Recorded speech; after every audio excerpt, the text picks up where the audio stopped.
دەم باش تەماشەوانên gelekê je pirsa pekekê asayişa neteweyî li Herêma Kurdistanê ev e navnîşanên tewerê îro yê bername û bername mayekî xelke. Pekekê weku hêzeke ku li Bakurê Kurdistanê hêzeke tevgereke şoreşgera çekdar ji bo destxistina mafên gelê Kurd li Bakurê Kurdistanê nêzî sî salane di nava têkoşînekê çekdariya dijwar de di gel hikûmeta Tirkiye ku Tirkiye weke duhem welatê bihês yê hilfa NATO ye ku bêguman xwedî teknolojiyeke herî bihês ya eskerî ye lê piştî به صدان میلیارد دلاران لکرینا چکی خرج کری هیان هاجی نکاریه باندوریا پککی لصحه ضعیف بکه دنهاجی دا لسنورین هرما کردستانه گریلاین پککی هنم گلی جارا اف پرسه جدیبه پرسه که هری گرم دنبارا هم هرما کردستانه و هم دا سالادارین ترکیه جی گلک جاران به وجهت ترکیه حکومت ترکیه سنورین هرما کردستانه در باز کرنه گلک جاران لسالن داویه سال نوتان لدورا بهدینان لدهوک و آمدگی لوی دوره به دهان هزار جندرمن ترکیه به همو ایتاد لشکری به دبابو از بارم نهاجی گلک لوان لآمدگی لسیریه لکانیماس لبامر نمانه هشتا پاشمایی وان هزین ترکیه لوی دوره مانه گلک جاران جی لوی آلی جی حکومت ایرانی جی به هبونا پکیکی و به هبونا پشاک سنورین هرما کردستان تو باران که خلک سیویل د با قربانی گلک جاران جی و بابت که هری گرمه د روجا هر برپسه که کرد کو سردانا انکو باشور کردستان سردانا ترکیه بکه د سردانا داوی جیکانه چیروان بارزانی سروک حکومت هرما کردستان بو ترکیه کو دی گل برپسین هر بلندن وی ولاتی جویا بحثیان ده تا کرن کو پیوسته وکو راگاندن د بجن پیوسته پرساپکه که او پرسا کردان ل ترکیه به شوازن دیالوگ سیاسی و اشتی بین چاره سرکنجبر کو هنا تاقی کرن هبوی به شوازن لشکری چاره سرنابه ایروجی سروکاتی هرما کردستان راگاندنک بالاف کریته دا وی که شرمزار دکه کو کشتنا بریاشانده که سه افسرین ترکیه جاری پکیک و بنا کشتنا وان افسران جاری گریلن پکیک و بتوندی شرمزار که ددم که دادن هذا پیتری 7000 کرد نونرین کردان کو به شوی کی سیویل و یاسای خبات ل باکوری کردستان دکن د زندان ترکیه دانه ددم که د کشتنا گریلا بردام ددم که د بریاشانده که احمد توری و کو اندام پارلمان ترکیه ل مردینه یان کو پارلمانتاری کرد افسرو که کجده و کو یکش کسات ین بنگین باکوری کردستان جاری پلیسین ترکیه و حتی لدان و بریندار بو لاف پروتستوین سروکاتی هرمی نبونه بله بو زیاتر لسر اما بتایبتی روشی استا و پکی که تاچان با آسایشی نتویی هریمی کردستان مترسیه یان بر یان پیچوانه و تاچان آستانگ بو لبردم هریمی کردستان که نیتوانی و پیوندکانی لگل ولاتانی دوروبر برای پیش و آیا شرمزارکردنی کشتنی جندرمکانی ترکیه و برپسکانی ارتش ترکیه للیان پکی که سروکات هریمی کردستان اما شرمزاره که آیا بو کاتی که اپراسیونی لشکری ارتش ترکیه لدیجی گریلای پکی که انجام در جار باستوی که چکی کیمیایش لدیجی گریلا کانی پکی که بکار دن ريت 7000 کرزیات لزندان کانی ترکیه ده بوته سالویستی که رونو اشکرانی اما چاودر و عالم بله بزیاتر قصه کدن لسرما دکتور فایق گلپی چاودری سیاسی لسر هلی پیوندیه دکتورم کاتو باش جانت باش زور سپاس آیا برای تو پکک تا چند بو آسایشی نتویی لهرمی کردستان مترسیان پیشوانه و والله پاراستنی ئاسایشی نەتەوەیی بەهێزە بێ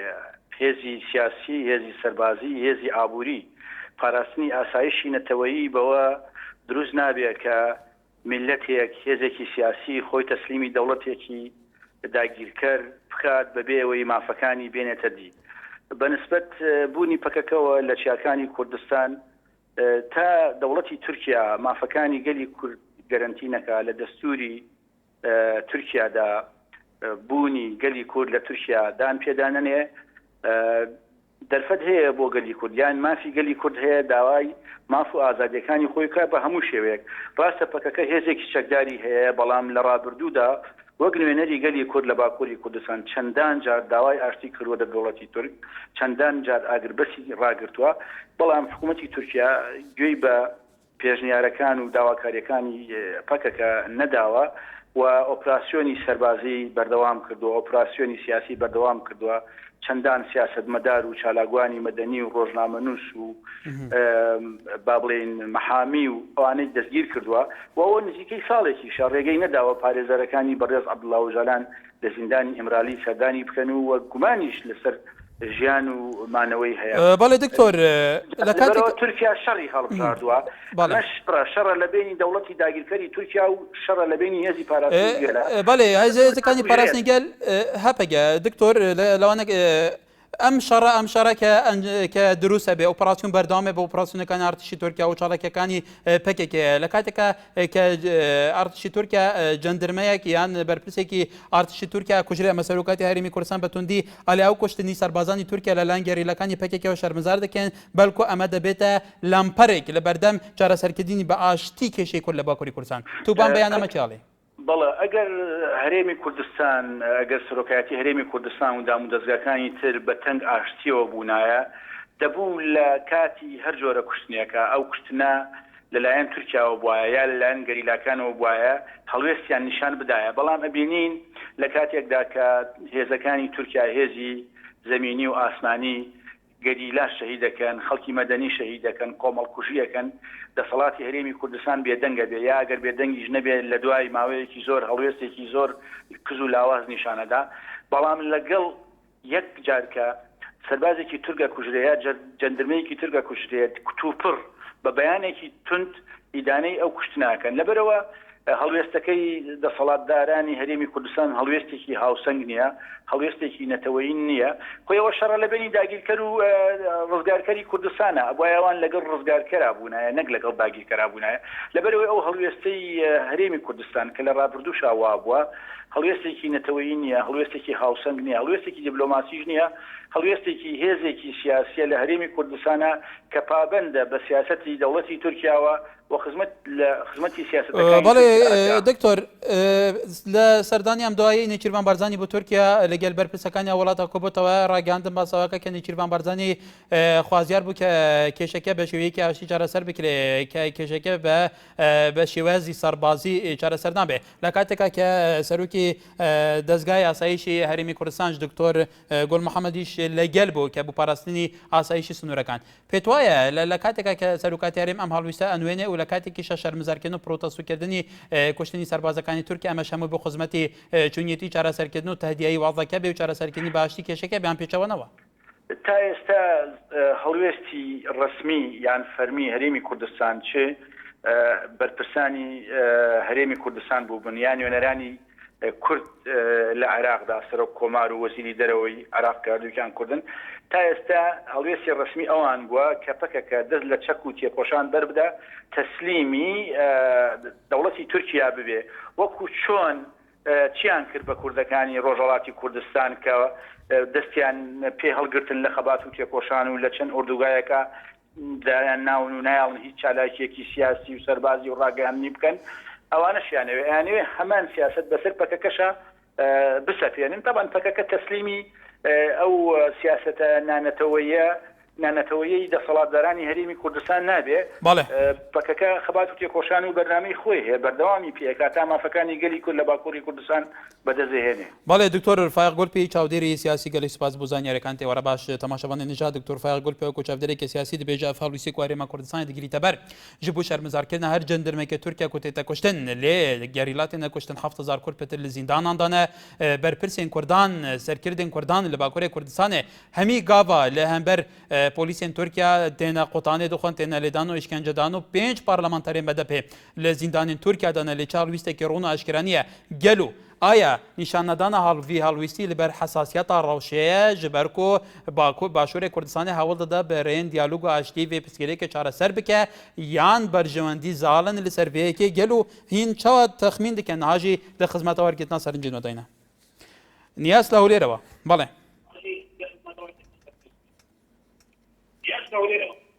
ماشي بەڕێز زۆر سپاس کاک نیاز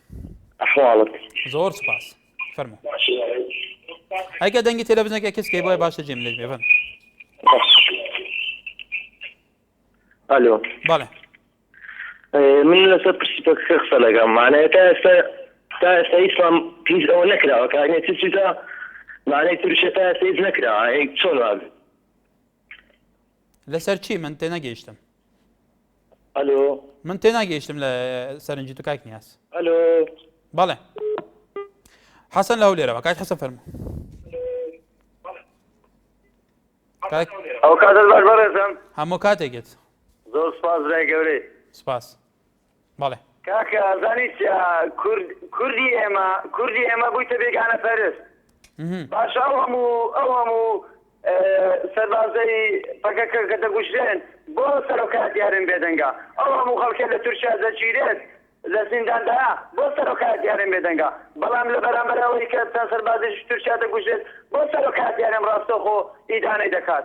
هەتا ئێستا بەرپرسانی هەرێمی کوردستان کە سەردانی تورکیان کردیا داوایان لە تورکیا کردیا کە مافی کورد بدەن هەموو کات داوا لە پەکەکەکەن کە سەردا بنێن ئایا ئێوە لە پەچیان پرسیە کە سەرچیان بۆ هەڵگرتووە داوای مافی خۆیانەکەن بۆ داوا لە تورکیانەکەن کە مافی گەلی کورد بدا لە تورکیا بەڵام ئەوانە مەسعەتی ئەوانە لە شەریکات و لە پەیوەندی بازرگانیدایە بۆ پەیوەندی بازرگانەکەیان نەپسرێت هەموو کات سەر شەڕەکەم بۆ دەسەڵاتدارانی تورکیا من دەستخۆشی لە برادرانی پەکەکەکەم دەستخۆشیان لێکم کە ئەو سالاچە نانوێنن لە باکووری کوردستان بەڵێ کاک حەسەن سوپاس بۆ سەرنجی تۆ ئیمات هەر لە هەولێرەوە کاک ئیمات فەرموو الو السلام عليكم عەلەیکوم ئەسسەلام السلام عليكم عەلەیکوم ئەسسەلام فەرموو باشی برا زۆر سپاس دەستخۆشی بەرنامەکەتان لێکم سپاس کاک ئیمات و هەموو بینەرە بەرزەکان ئەو کاتێ پەیوەندیای کەنەکە تەنگی تەلەڤیزیۆنەکەتان کەسکەن بە تەلەفۆن جێدا لە ئێمە بۆی باشتر خزمەتیەوە بکەین و هیچ هەڵەیەکی تەکنیکی ڕوونەدا بەڵێ کاک ئیمات فەرمایە کە دەنگی تەلەڤیزیۆن کەسکێ فەرموو برا سەرەتا دەستخۆشی بەرنامەکەتان لێکم و چەند ڕوونکردنەوەیەک مێ سەبارەت بەو برایە و حەسەن بوو لە هەولێرەوە بەڵێ ئەوە زۆر بە هەڵە چووە دەسەڵاتدارانی کوردی کەسانی وەکو سەرۆکی هەرێمی کوردستان جەنابی کاک مەسعود بەرزانی دایمە لەگەڵ ئاشتیە و حەزی بە کێشە و ئاژاوەنیە ئەو کەسەیە کە چەندین جار خەڵاتی ئاشتیانەی وەرگرتووە بەڵام چەند کردەوەیەکە یانی دەکرێت تۆ باری کێشەی پەکەکە مێنە سەر بازرگانی فلان کۆمپانیا و بەرپرسان و ئەو کێشەی پەیوەندی بەوە نییە ئەوان ئەلێن بە دانستان بە گفتوگۆ بەوە چارەسەرەگرە ناکرێت بە کوشتن چونکم ئەو نەفەرێکا کوژێ لە پەکەکە ئەینە کەسێکی کووردە وەکو ئێمە ئاینەن جەرگمان بۆ ژانەکە ئاینەن بەزەیمان پێ کەواتە مادەم تۆڵی کوردەوە کو ئێمە بووە کە پەکێکە کوژرێت بۆ سەرۆکاتی هەرێمی کوردستان ئیدانەی حکوومەتی تورکیانەکە کە ئۆپەراسیۆن بۆ سەریان ئەنجامە دەرەن و ئەوانە کوژرێن باشە کە ئەو کاتەی کە پەکەکە دەکوژرا سەرۆک هەرێم خۆی چەندین جار قسەی کرد و چەندین جا خۆی سەردانی تورکیە کرد و ڕێزدار نێچیروان بەرزانی ڕۆیشت و بەڕێز بەڵێ کاک ئیمات بەڵێ سوپاس بۆ سەرنجی تۆ دەچات لە سەنگەسەرەوە کاک دڵشاد فەرموو زۆر سپاس بەڕێزم من لەسەر کێشەی پەکەکە بەڕاستی زۆر عیبە هەستاکێکی کورد حاشا لە پەکەکە بکە چونکە پەکەکەکە کورد بێ ڕاستەقینەیە بەڕاستی ئەوەی کورد بێ پەکەکەیە بەڵێ زۆر عیبە هەر کەسێکە بڵێ پەکەکە چەند داماڵێت بەڕاستی مە کورد نینە بەڵێ کاک کوردانانی بەڵێ کاک دڵشاد سپاس بۆ سەرنجی تۆش بەڕێزان ئومێد سەباح و تەبێژی فەرمی سەرۆکاتی هەرێمی کوردستان لە ڕاگەیانەیەکی ڕۆژنامەنووسیدا کە کوپیەی دەسێنارتی کەوتووە تێدا هاتووە ئەوان لە سەرۆکاتی هەرێمی کوردستان ئەو شەڕ و کوشتارە بە توندی ئیدانە دەکەن و پێیان وایە زیانێکی گەورە بە هەوڵەکانی یاشی دەگەێنێت هەروەها دەڵێ سەرۆکاتی هەرێم دووپاتی تەکاتەوە ئەو پەرلەمانە و کوشتارە بێ ئەنجامە و خزمەت بە هیچ لایەنێک ناکات دەبێرەگەی چارەی یاشی بگرێتە بەر بێگومان باسەوەکە کە لە هەردووک لایەنەوە سەرۆکاتی هەرێمی کوردستان سەرۆکاتی حکوومەتی هەرێمی کوردستان بەرپرسەکانی هەرێمی کوردستان باستەوەکەن کە ئەوان ئامادەنە بوو بە ئاشتی چارەسەرکردنی ڕەوشی ئێستای باکووری کوردستان شەڕ و کوشتارەکان ئەوان هەوڵێکی جدی بدەن زۆر جاریش لە سەردانی پێشتری مەسعود بارزانی و لە بەرپرسەکانی تری کورد بە تورکیایان ڕاگەاندووە کە ئەوان ناتوانن بەرەی ڕێچارەی عەسکەری پرسی پەکێکە چارەسەر بکەن بەڵکو پێویستە بەرەی دانوستاندن بەڵام بوو تا ئێستا ئۆپەراسیۆنەکان بەردەوامە گرتنی کورد لە کوردستانی باکوور بەردەوامە بەڕێزان بڵێ محەممەد لە شاری سلێمانیەکەی محەممەد فەرموو ئەم کاتە باش بەڕێز هەموو کاتێکێت وەڵا لەسەر تەوەرەکەی تەماشار بەڕاستی من یتا ویستەشێ لەوتی من کوردم و تەوێژی سەرۆکاتی هەرێمە ناسم تا ئێستاکە وتارێکم نەبینی یعنی کە جێگای خۆشحاڵی بێ بۆ کورد دومینی هەتا ئێستاکەم تەوێژی سەرۆکاتی هەرێم پێم نەبوو بێ قەت ئیدارنی ئەوەی نەکردەوە کە تووچە سەربازەکانی پەکەکە کوژێ بەڵکو واکسەوە ئیدارنی ئەوە کاکە سەربازەکانی تورکیا کوژراون ئەمە لایەکدا هیدر و تەلۆژی سەرۆکاتی هەرێم دوێنێ لەسەر وتاڵێکی مایکرۆبن کە گوایە کوڕی کاک مەسعود 3 ملیاری دۆلاری دۆڕانووە 3 ملیۆن دۆلاری دۆڕانە نازانم چەندەکە نزڵەکەی ئەلێت مایکرۆبن لەسەر ئەوە دەرکراوە لە سلێمانی گوایەکان هینی کردووە کاری سیاسی کردووە لە زانکۆی سلێمانی ئایا کاری سیاسی لەگەڵ چیا کردووە لەگەڵ ناموسی کوردان نەکردووە یعنی ئەو ناموسی سلێمانی بە ناموسی هەموو تۆی کورد نازانێت ئەم ناموسی سلێمانی بە ناموسی بەرزان خۆی نازانێت ئەمە بەڕاستی هەموو تەلۆژی سەرۆکاتیە نازانم لە لاکۆڵا قساکە نازانم لە چۆ بەڵێ سپاس بۆ سەرنجی تۆش بەڵێ کاک محەممەد حەسەن لە کەڵەکچی کاک حەسەن فەرموو الو بەڵێ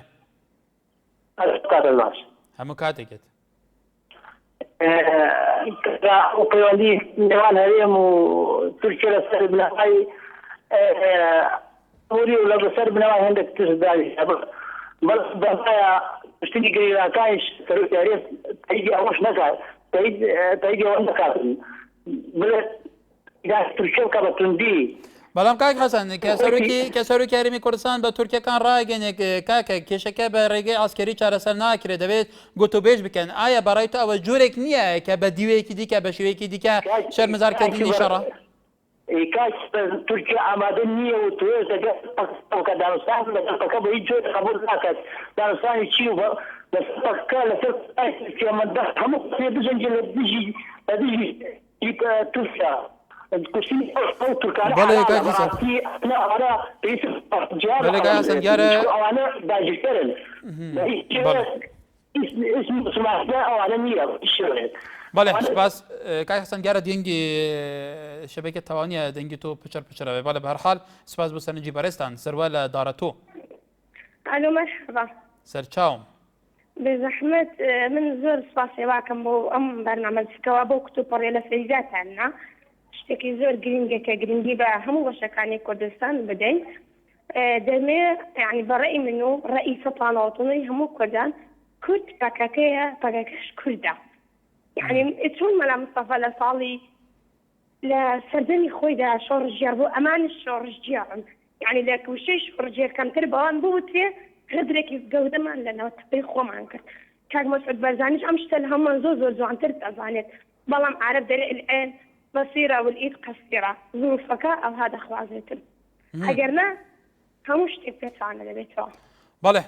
باوکی ڕابن لە شاری سلێمانی باوکی ڕابن با بزانین سەرنجی بەڕێستان یانم کاتە باش هەموو کاتێکێت چۆن باشی سپاس بەنیسبەت شۆڕشی کوردستان تورکیا باکوور لە دوو شۆڕشەیەکیان شۆڕشی پەرلەمانیە کە ئەندام پەرلەمانە کوردەکان زۆربەی زۆران بەڕاستی ینی خەڵکی نەتەوەین خەڵکی ئازان ینی لێدازانەوە بیگرە تا چەندی ئەندامانی پەرلەمانی تکە چەندین ساڵ تووشی زیندانی هاتون وە شۆڕشی چەکداری پەکیش بەڕێی من شۆڕشێکی چەکداری ڕاستەقینەیە چکە تووشی سیستەمێک بووە تووشی نظامێکی تورکی بۆ کە نظامێکی عسکەریە ئەترا بە هەر کورد ناکاوەمانەوە بەڕێی منیش قادەی کوردستانی عێراق دەسەڵاتی کوردی هیچ بە هیچ شێوەیەک کێشەی کوردستانی تورکیان پێ حل نابێت و پێویستە لەسەر هەموو کەس لەسەر هەر چوار پارچەی کوردستان پشگیری شۆڕشی کوردستانی تورکیا بکە یەکەم ئەوان نێزیکترندا ئەوروپاوە گەورەترا بەڵێ باوکی ڕابن سپاس بۆ سەرنجی تۆ مەهدی لە هەولێرەوە برای من بەڕێز بەڵێ من پەیامەکەم هەیە بۆ سەرکردەکانی کورد بەڵێ با مشکلەی پێشمەرگەی حەلکەن با مشکلەی ناوەخۆ حەلکەن جارێ مشکلەی ناو خۆیان حەل نەبووە دەچن مشکلەی قەکەکەی حەل دەکەن دەیانەوێ مشکلەی تورکیای حەلکەن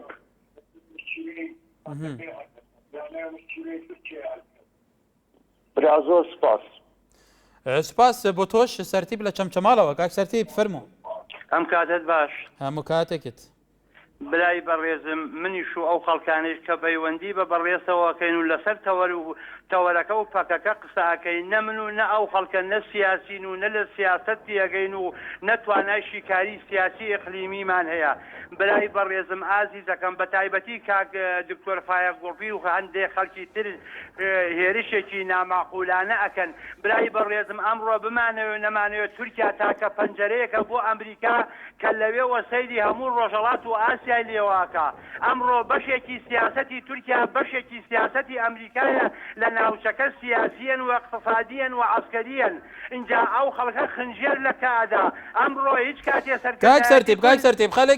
خەڵک لەسەر یەک ئەساس بۆچوونێکی هەیە ئاڵێن بۆ لە کاتێکا کە 7,000 کورد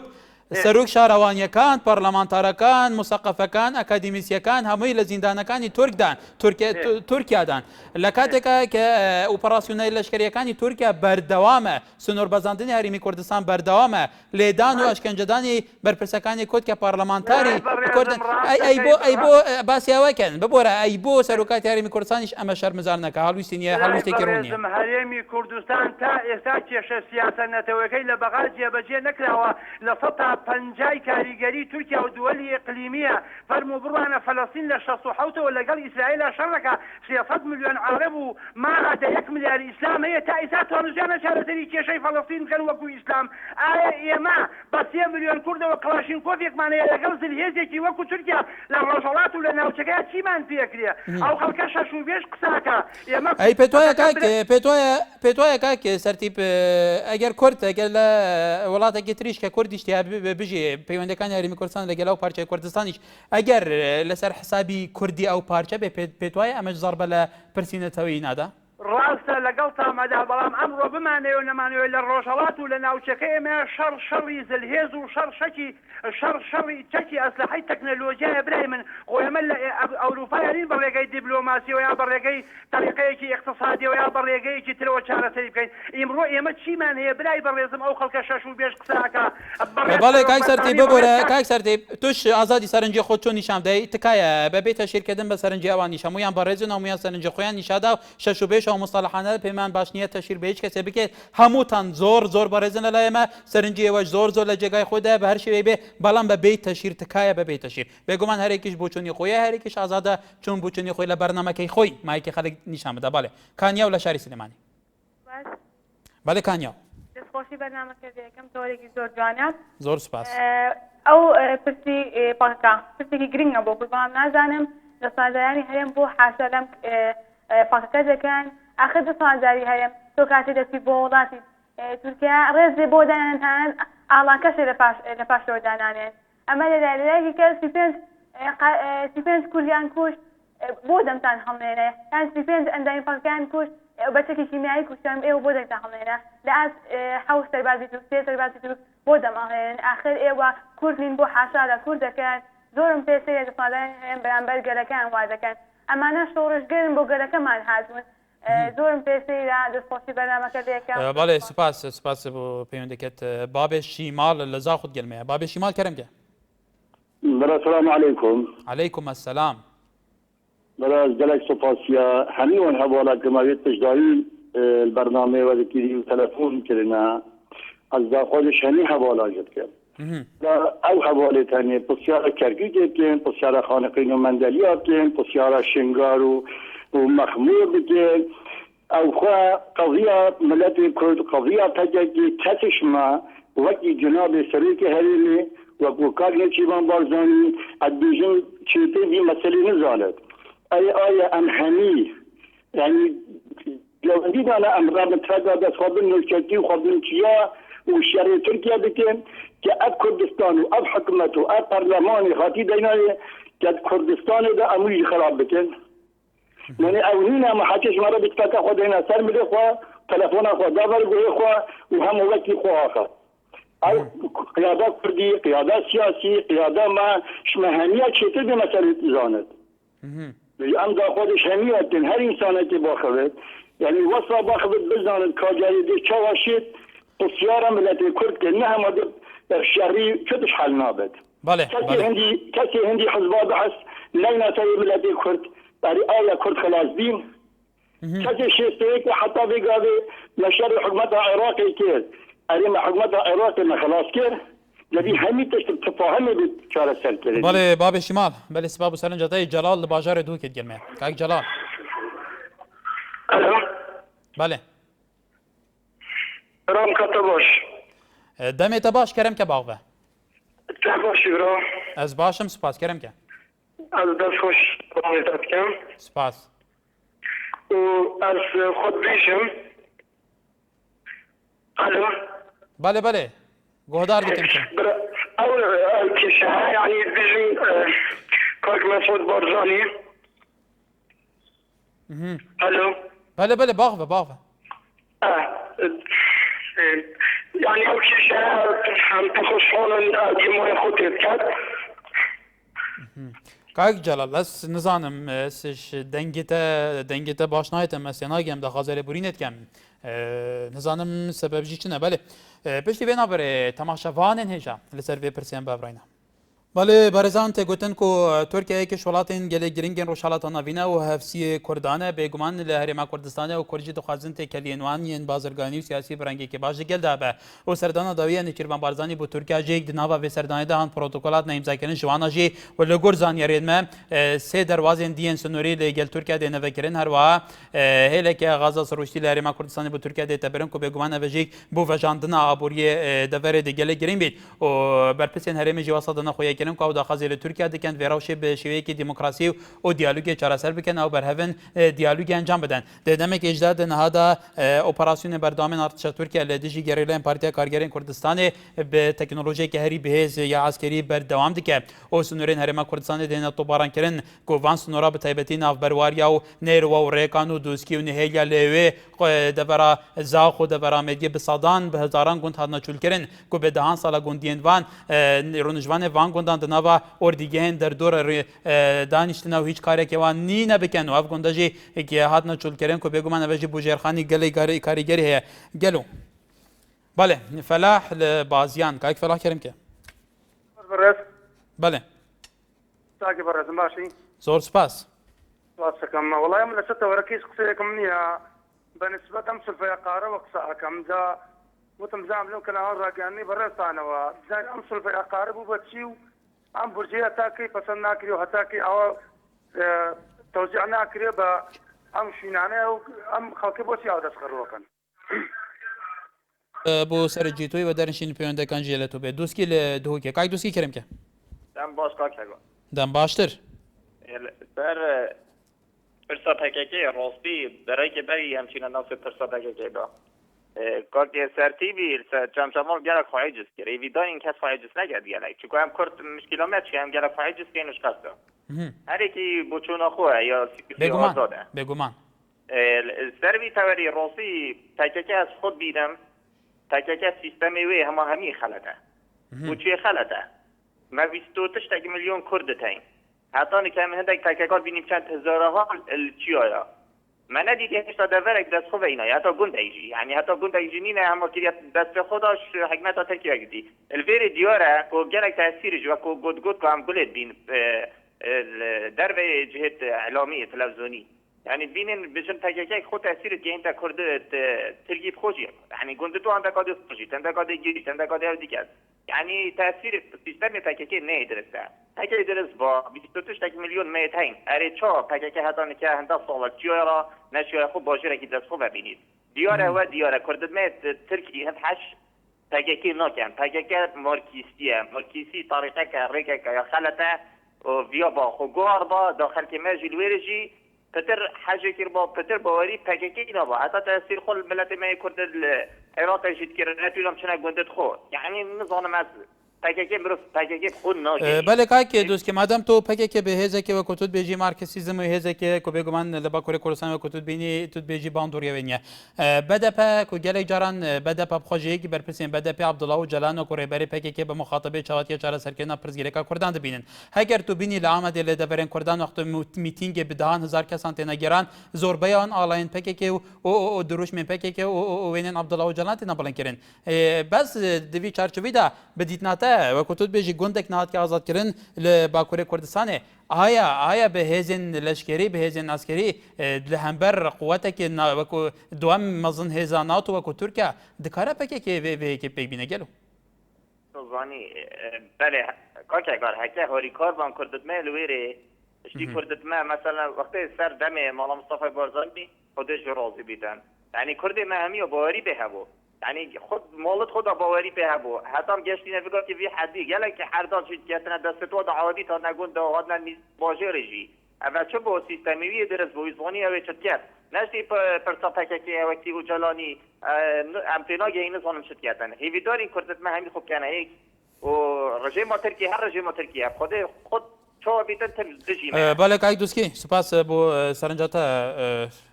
بله برزان شیروان لبردراش و بابزانین کاک شیروان فرمو وارد باش برش باشتر بو تو وارد باش باشتر فرمو شوني كاكا باشي حوالك سپاس کرم که فرمو دست خوشی و برنامه دەکەی زۆر سپاس بەڕاستی پرسی پەکەکە و ئاسایشی نەتەوەی هەرێمی کوردستان بەڵێ بەنسبەت لە ئەو کوشتنەیە کە بڵێن ئەمڕۆ بڵێن هەواڵەکەیە دەڵێن دوو ئەکسەری پەکەکە کوژراون و نازانم چەندێک کوژراون بەڵام کاتێک بۆ کاتێک ئەما و پرسیارەمان هەیە لە بۆ سەرۆکی هەرێم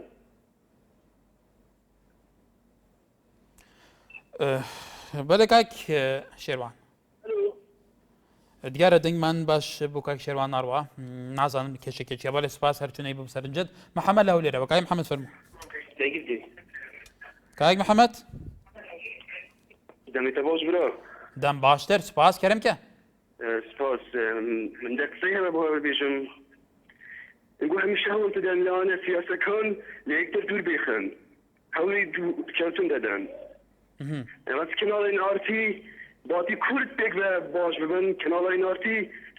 ئەنی ئاژاوە بۆ کوردات چێکەدەن وەکو چی کورد پێک بە تەبا بن ئەنی کەناڵی ئارتی خرابی بۆ ناف کوردات تێخیتن وەکو چی نمونەکی بێژە کایکی محەممەد هەی بە قسەی هەوە بعدینی سۆرانیاتە گەلەکە باشینە بکرمانجی خەبەردەدا باش تێ بگەن بەرحال کاک محەممەد دیارە هەندێ دلێویە تێر بۆ پڕ بۆ نەشیە باغێژی دوشێوەزارە خەفت و شمژی تێک چوو ئەس باش تێ نەگەشتم و سەرنجاوێژی نەگەشت ئێنارتی کەناڵێکە ئاژەوە گەرنیە نارتی بەسێ پرسێ نەتەویت کێت و پرسێ نەساس کۆخەڵی پێویستە لەسەر بزانیت ڕەوشچاوەیە بەلێ محمود لە سۆرانەوە کاک محمود فەرموو هەموو کاتێکت زۆر سپاس کاکەکەر بەنسبەت ئەو تەوەری جەنابەت بەڕاستی تەوەرێکی زۆر جوان و لەزەی خۆیەتی من لەسەرەوە قساکەم هەزارها کورد ئەکوژدێ لە تیایەکانە هەزارها کورد خەبات کە لە پێناوی کوردستانێکی ئازاد دروست ببێ کەچی بە کوشتنی چەند زەندرمەیەک و یان چەند سەربازێکی ئەمریکی سەرکردەکانی ئێمە دێنە جواب ئەڵێن ئەوە بۆچی دەبێ بۆچی دەبێ ئەوە زیان بە کوردستان ئەگەینە زیان بە نازانم بەڕای تو کای محمود ئەمە جۆرێک نییە لە سیاسەتێکی تهدیدکردنی ڕەوشەکە کە سەرکردەکانی یاریمی کوردستان ئەیانەوێ بەم لێدوانانە تهدیای ڕەوشەکە بکەن و بە حکوومەتی تورکیا بڵێن کە ئێمە پێمان باشە کە ڕەوشەکە بە شێوەیەکی ئاشتی چارەسەر بکە پێت وایە ئەم مەسجانە جۆرێک لە سیاسەتکردن بە ئاراستی تهدیدکردنی ڕەوشەکە نەبێ ئەم پێشەوانەوە کاک محمود کاکەکار قسەکەی جەناب بشەکە زۆر لە جێ خۆیەتی طبعاً ئەوانە ئەیانەوێ خەباتەکەی تاکڕەوانە بیر بکەنەوە ینی بۆ نمونە من ئەڵێم با هەموو کوردستان بسووتێ گرنگ ماڵە بەرپرسەکان نەسوێن با هەموو کوردستان ئاوارە بێ گرنگ سەرکردەکان هیچیان بەسەر نێ بەڕاستی ئەمانە لە خەمی میلەت دانین من بەڕێی خۆم بەڕێی شەخصی خۆم پێت ئاڵێم کوردستان بەبێ کوردستانی تورکیا و ئێران و سووری هیچ بوونێکی نییە من ئەو وڵاتم نایە ینی با ئەعلانی وڵات لە بۆ من نەکەن نەخێر با پشتی کوردەکەی من بگرێ با پشتی گەریلاکەی من بگرێ بەڕاستی گەریلا برای کووردە ینی برای منە بەڕاستی باتێت بڵێن ئەگەرە توی تاکێکی کوردت لە تورکیا خۆش نەوێ بەڕاستی کوردایەتی لە دانیا بەڵێ کای محمود سپاس بۆ سەرنجای بەڕێستان ڕێکان لە شێلا دزێ کاک ڕێکان کەرم پێ چۆنێ باش کەسەکان ئەس باشم سپاس دەهۆڵ سەرکردنی وتەکەم سپاس ئەس دەشێم بەڕێ کاتە جوابەکە دوسکی هەم دووکێ ئەگە پیچێک دەنگی خۆ بڵن کە کاکی ڕێکان کەرم کە دەشێم بەرنامە بەڕێکۆ بەرنامەکە جوابەکە دوسکی هەم دووکێ کەرم کە کاک دوسکیل دهوتی گوتمانێ خەلکەتێکی خۆ حەش تاکەکەی نۆکرد بە ئەوە چه ئەم بینین بە ملیۆنا ئەم بینین ئامەدێ حەفلەت تێنەکردن بێ هەفتە ناز وێنێ سەرۆکاپ و وێنێت پاکێکی همه یه پاکێکی نەپاڤەکسینە بەکین حەش پاکێکێتە رێنا کورتم خۆ بێتی کورت حەش پاکێکی نۆکەن و ئەس وێژی بێژم مۆنێ مەفتاقۆمانە کرد ئەم نەشم چنەجێ خۆ بەس ئەس وێ بێژم نوکە پاکێکی بوومە یە پەرسیۆنێک مۆی بەنەوە مەر و تشکیدا ئەگەر پاکێکە لە مەفتاقۆمە بچی ئەس وێ بۆیە دەما تێک هێر خوچی ئەمە بەدا بله کاکرەکان سپاس بۆ سەرنجاتەژی مەریوان لە عربەت کاک مەریوان چاکتاریان هەموو کاتێکدا چای منی بەڕێزی وڵات دەست خۆش پێکەم بۆ تەوەرە جوانەکەت بەڕاستی من ئەمێ بڵێم پەگەکە بەرگری لە شەرەف و ناموسی ئێمە ئەکا بۆ بەرگری ناموس شەرەفی ئێمە تۆجا فەرقێکی ئێمە لە باشوور بیان لە باکوور پەگەکە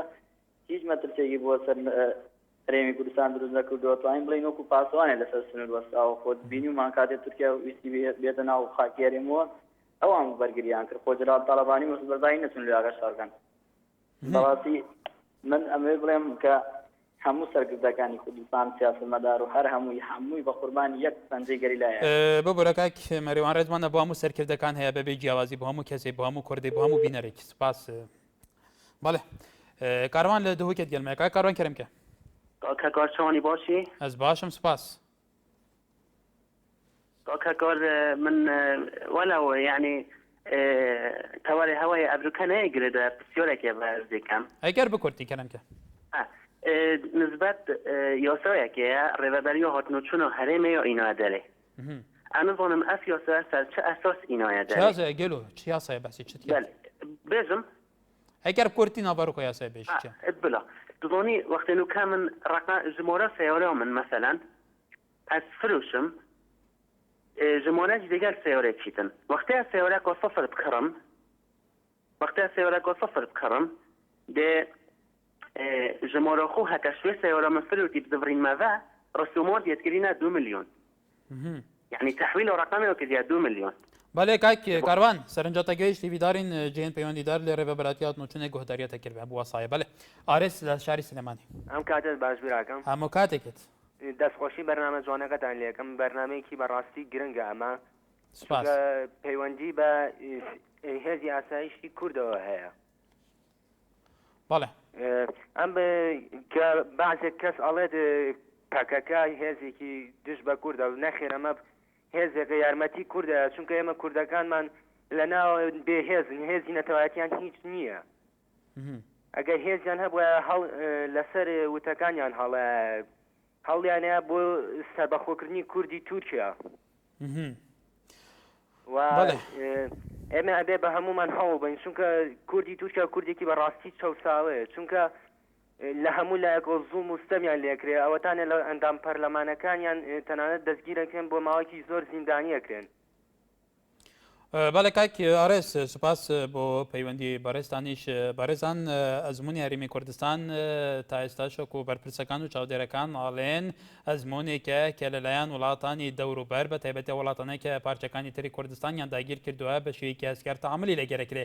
لە ئێستاشدا تا چەند گرنگە سەرکردایەتی سیاسی لە هەرێمی کوردستان بە شێوەیەکی حەکیمانە و بە شێوەیەکی زانستیانە لە چارچوبەی واقعی ئێستادا سیاست لەگەل دەوروبەر بکە بەڵێت و تا چەند گرنگیشە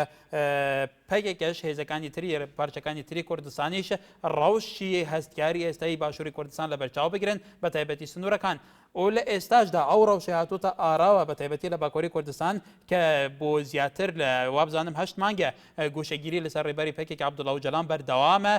و تا ئێستاش نە پارێزارەکانی و نە خانەوادەکەی ڕێگانەدا هیچ کەسێک ئەم سەرکردەی کوردە هی پەکێکە ببینێ بەڵێ ڕازاو لە شاری سلێمانی ئەم کاتتان بەس هەموو کاتێکت دەستخۆشی و تەوەرە و لێکەم بەڕاستی تۆرێکی جوانە سپاس من وەکو لایەنگرێکی پاکەکە لە باشووری کوردستان ئیدانەی ئەو کاراکەم کە یعنی ئێمە بۆ دژمنێکمان لێ بکوژرێ بڕۆین دەستخۆشییان بڕۆین ئیدانەی بکەین بەڵام لە هەمان کاتە 35 گەری لای پاکەکە بە چەکی قەدەغەکرا و کوژرا کەسێک هەڵوێستێکی نەبوو بەڵام یەن بۆ سێ دوژمن یەن ئیدانە ئەکەن 35 کەسی ترمان لێ کوژرا لە شێرناخ کەسێک هەڵوێستێکی نەبوو کە نیوەیان لەسەر و لە خوار 18 ساڵەوە بوون بەڕاستی حەیف بۆ حکومەت کە ئیدانەی کارەکانی کورد ئەکا ئیدانەی ئەوە کە ئێمە حکومەتمان هەبێت زۆر حەیف گوناحە کوردووە بەخۆی ئەکا گوناحە دەستخۆشی لە تورکیا ئەکا کە ئەمان کوژن بەڵام لە هەمان کانە ئیدانەیەکە کە دژمنەکانمان ئەکوژرێن هەزار حەیف بەڵێ سپاس بۆ سەرنجی تۆش هێرش لە دووکێت گەلمێ کاکێرش هەلۆ چاوانی داگە زۆر سپاس باشی سپاس کەرمکە دەستخۆشی بەڕامژێتات کە ڕاستی جێ خوددا پرساتەکەی تریشی دینگیتە تۆرە ساکردن درێدا پزگیری کاکردیت با کوردە وەندی پەگێکە ئەکە بەرەفنەمانە بچیت پاژی پرێزی کوردی بەرەفنەمانە بچیت بەجای گەڕات و بزن رزگاری خواسته پایی که سر کرد اما رزگاری خواسته با کوچی که سر کرد انشالله زور سپاس بوده بود بله سپاس بو نریناتجی که کهرش لباجاره دهوکی احمد لشاری سليماني لقل معنا كاك احمد فرمو ام كاتل باس همو كاتك تام شلوني كات ام كاتل باس همو كاتك برز مولاي من وكو خوام زور يعني او كفايه كم بدري لا باكاكاري من يما هر باكاكين شو كان بروي تركيا تاكيد رازنا قال كردستان العراق انا قال باكاكا بله سپاس بو پەیوەندیکەشت بارێزان دیارە لەسەر تۆری کۆمەڵاتی چەند کومنتێکمان بواتەوە ئەحمەد خان چاربۆتی وابزانم دەبێژە بە ناڕینا من سەرکردنمە دەخوازن غەدرێ لە برایان خوا بکەن پەکێکیژی برایمە وەکاو دەبێژە هەروەها نیاز هاوێ ساڵێ پەکێکی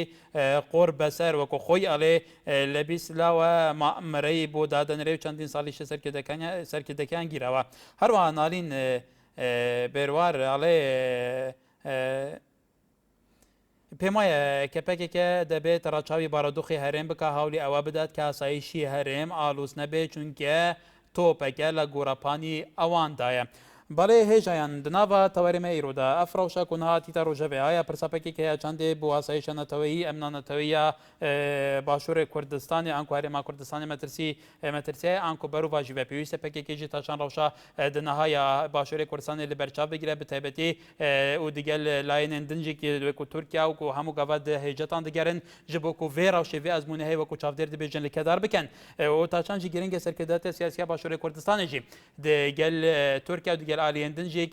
di hewlên cidî de bêjî bû çareserkirina vê pirsê di heman dem da taçan giringê serkirdên Kurdan tevgerên Kurdan hem ew ên heya niha li çiya şerê şoreşgerî dikin wekû PKK wekû gelek layên din û di gel serkirdatiya siyasiya Kurdan ewan niha li Başûrê Kurdistanê de salata vê parça Kurdistanê heye wan jî tensiqa be ji bo ku bikar bin bi hevra xwedî status stratejî projeyekî bi wesa bin ku bikar bin rewşa Kurdan pirsgirêka Kurdan lê deverê bi rêwrêbazên aştî û demokrasiyê çareser bikin belê heya sibehî tewerekî germtir her şad û bextewar bin